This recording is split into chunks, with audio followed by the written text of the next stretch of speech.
Over these last days, we've been exploring the laws of life that are brought into motion when certain circumstances are present.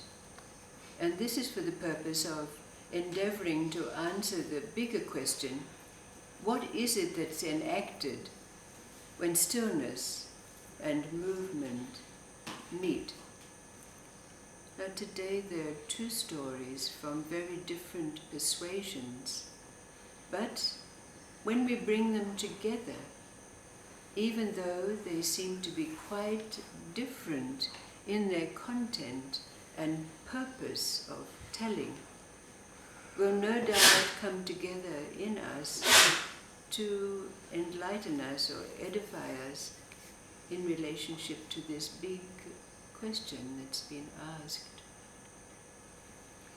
In a time not so long ago, when Palestine was under the rule of the Turkish people, the people of Palestine were impoverished and starving. So Rabbi Nachman, who was present at that time, had no means of feeding his family. So he decided that he would travel to America to try to gather the means to support his family and his people. So he borrowed the money for his ship's passage to take him there. Now, when he boarded the vessel, it was time for a great festival. And as was his custom, Rabbi Nachman absorbed himself, became completely enfolded in those rituals that were part of this great festival.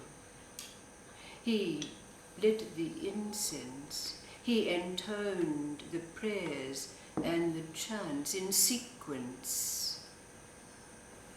But unbeknownst to Rabbi Nachman, there was a witness to this. There was a man who was watching every move of Rabbi Nachman over the days in which this took place. Now, when the festival days were over, this man approached Rabbi Nachman and he said, "I have never seen anyone become so absorbed and so totally dedicated to the purpose of this festival. You maybe don't know who I am, but I am Baron Rothschild." And he said, "Please, I would like to offer you one gift. Go and think about it and tell me in a day what it would be that you would want." Now Rabbi Nachman went off and he was rejoicing, thinking, "I can ask for enough money to take care of my family and my community." But as he was thinking this thought, another thought arose.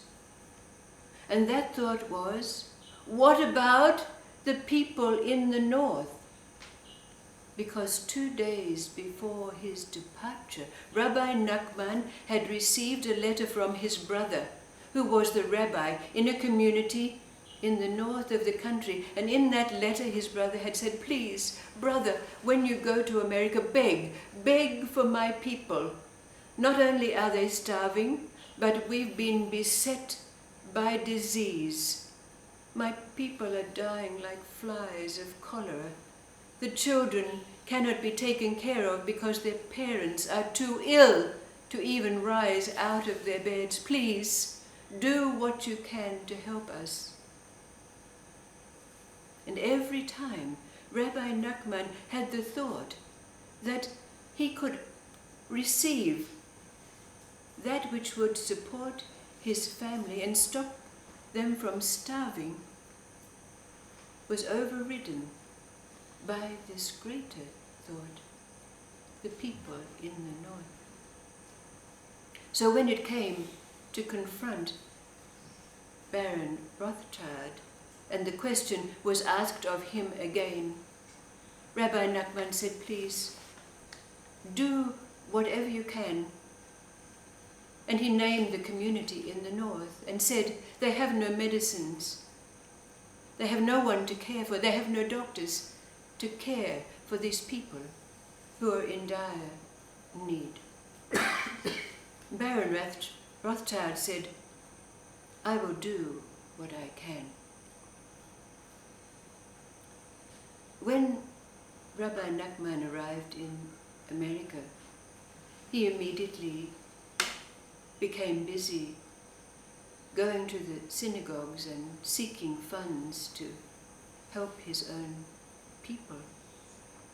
But then he received a letter from his brother in which it said, Brother, you don't need to worry about us anymore. Several weeks ago, doctors and nurses and medicine arrived in our community. God has taken care of us, and now the people are getting better. There's even been a period of 24 hours when no one died of the dreaded diseases. Please, now, take care of your own self and your own people. God has taken care of us.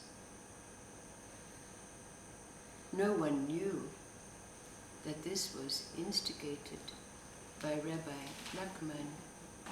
But years later, Rabbi Nachman told the story to his children, and he told his children that this was a revelationary moment in his life.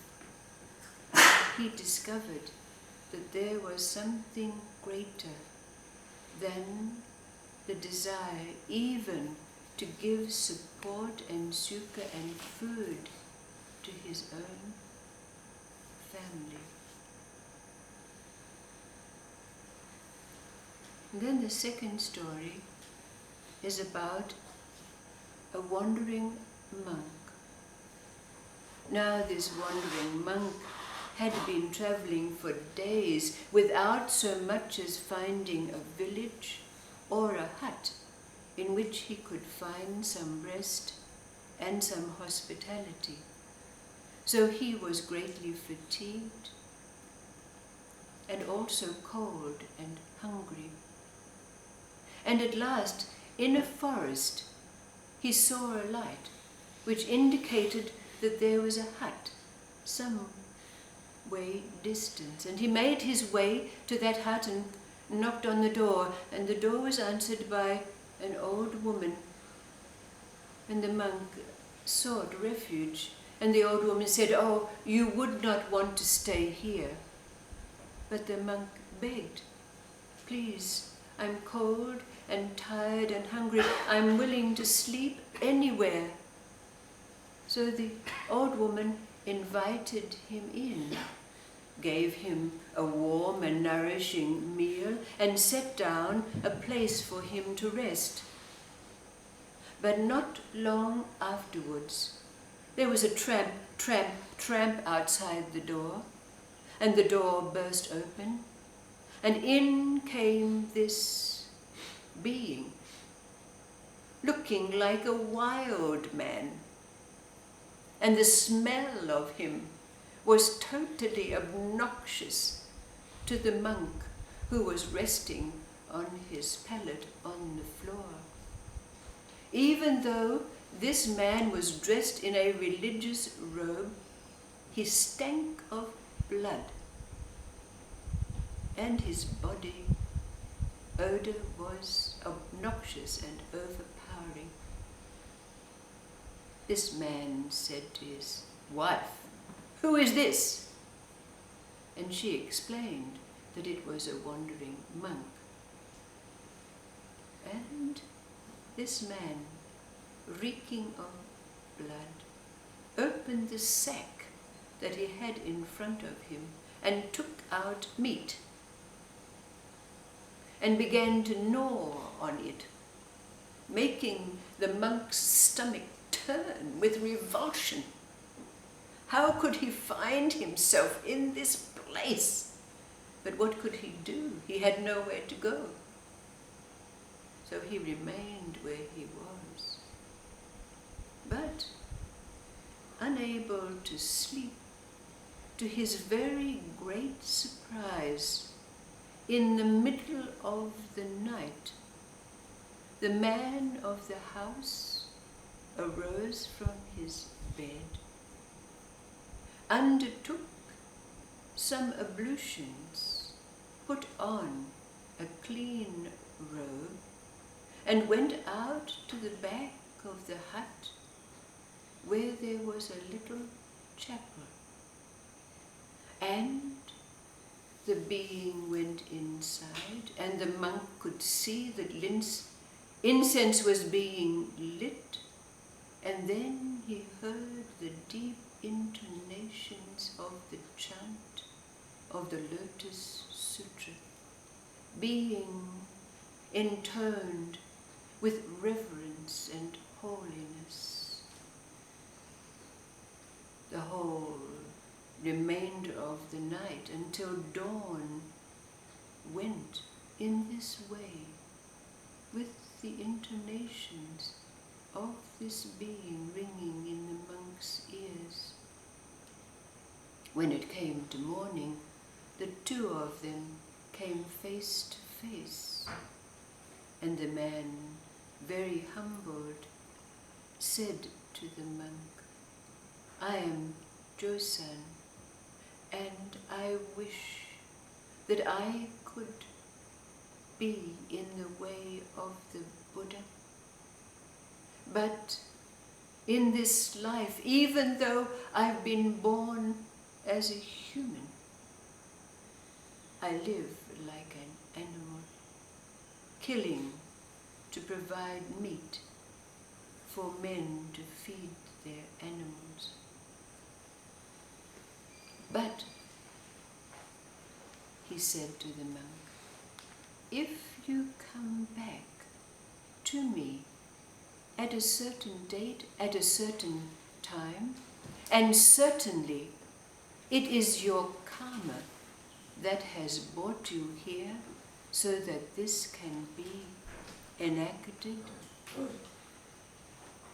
you will be blessed by observing me being taken up into the realms of paradise." Now the monk knew that rather than being in the presence of a beast, he was in the presence of a saint. And indeed, on the designated date, he did return to that hut to see what it was that would happen. His curiosity brought him back there. And when he did, he was greeted at the door by this being who was shaven and wearing a clean robe. And he said, "You've come just at the right time." And that very evening, the monk, hearing the chants, which ceased, and when they ceased, a wonderful aroma filled the air. Rainbows appeared inside the hut and outside the hut. And the music of the spheres was ringing in his ears. And when he went, there in the chapel was the being with his wife, both of them facing the west, their hands in prayer, both of them having ascended to the realms of the divine.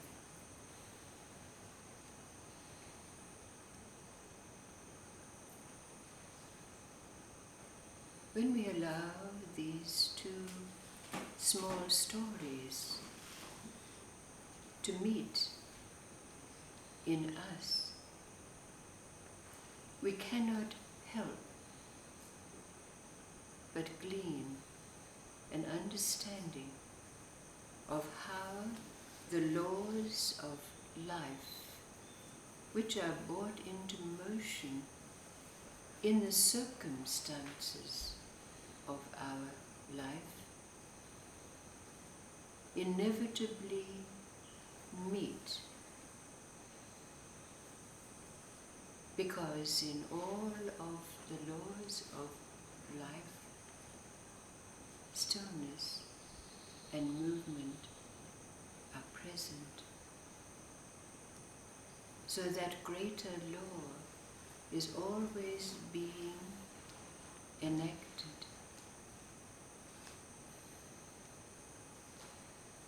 But it is for us to understand how that works.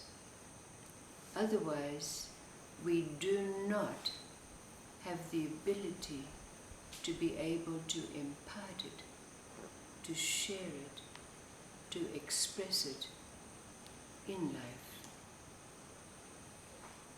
How are the laws of life and the law of stillness and movement meeting in you?